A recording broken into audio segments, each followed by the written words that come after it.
Yeah, JT, we saw you get a Pro Football Focus, I think was the first team defensive nod this week. How do you feel about just your overall play to this point?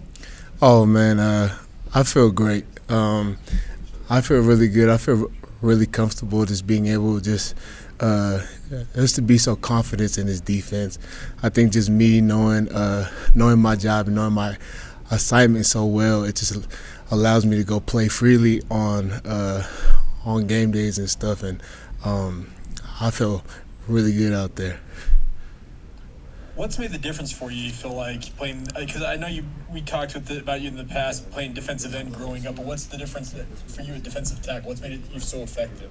Uh, I think just my aggressiveness. I think just me just loving to hit, loving to play violently. Us being able to be up there and just being in a dogfight. I think that's where my best element comes out, and like do a little bit of talking too. So I think just being inside and being able to hit every play and being able to see my squat rack versus their squat rack, I think I'm just able to be comfortable in that environment.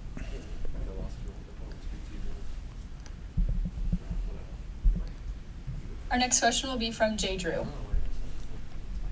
Yeah, JT, lots being made of how the schedule's ramping up, getting tougher for you guys. Is that a topic of conversation in the locker room? And does Arizona kind of fit that bill as kind of a step up in competition now?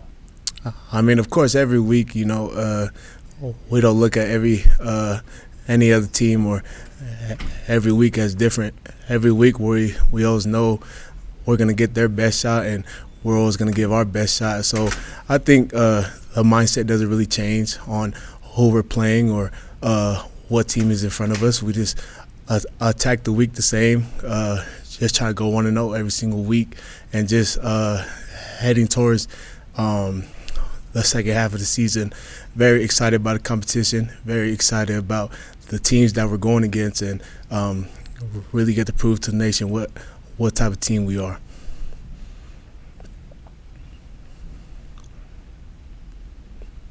Next question from Jay Catch. Yeah, JT, going up against Arizona, just give us your overall assessment what you expect from the Wildcats. Obviously, I played them against them last year, but just watching a little bit of film on them. I know we're going to get more into it with the meetings and stuff today, but just watching their game versus Oklahoma State, they look good. They look good, and I know they're going to come with their best shot against us, especially what happened last year. Their interior looks good.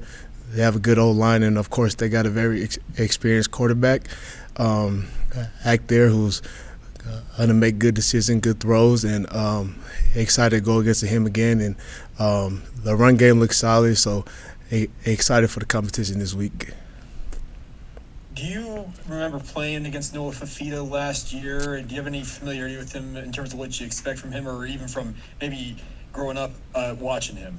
Well, just what is going off of last year, we know that he's a really big scrambler and he's really good on his feet. He's fast. He can make throws on the run and stuff. So we expect him to leave the pocket and everything. So we know he's very experienced playing at that program for as long as he was there. So we know he's going to come with his A game against us. So we're going to bring ours too. Next question from Brandon Gurney. God, you can afford the opportunity in the entire defense of an opposing offense starting within their own 5-yard line because of Sam's punting. What's it do for a defense having that luxury, and how does that motivate you and maybe inspire you guys? Man, that always gives us hype. Just being as a defense, man, to seeing that ball on their own 5-yard line and having them backed up.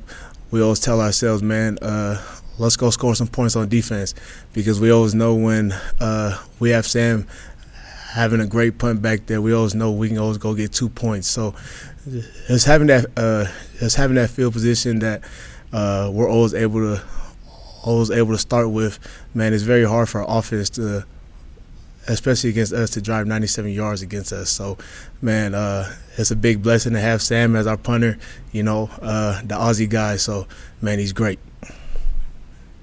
Next question from Sean Walker. JT, I wanted to ask you a little bit about kind of your journey to BYU and settling in as one of the veteran guys in the room on that D line. But I got to do some capital J journalism first, because I've always wondered about your social media handle, Nonsense. Yeah. Nonsense. There's a number on it too. Nonsense03. Yeah.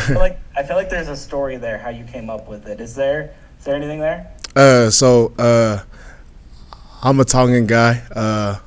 I'm 100% Tongan. And my English name is John, but in Tongan my name is None.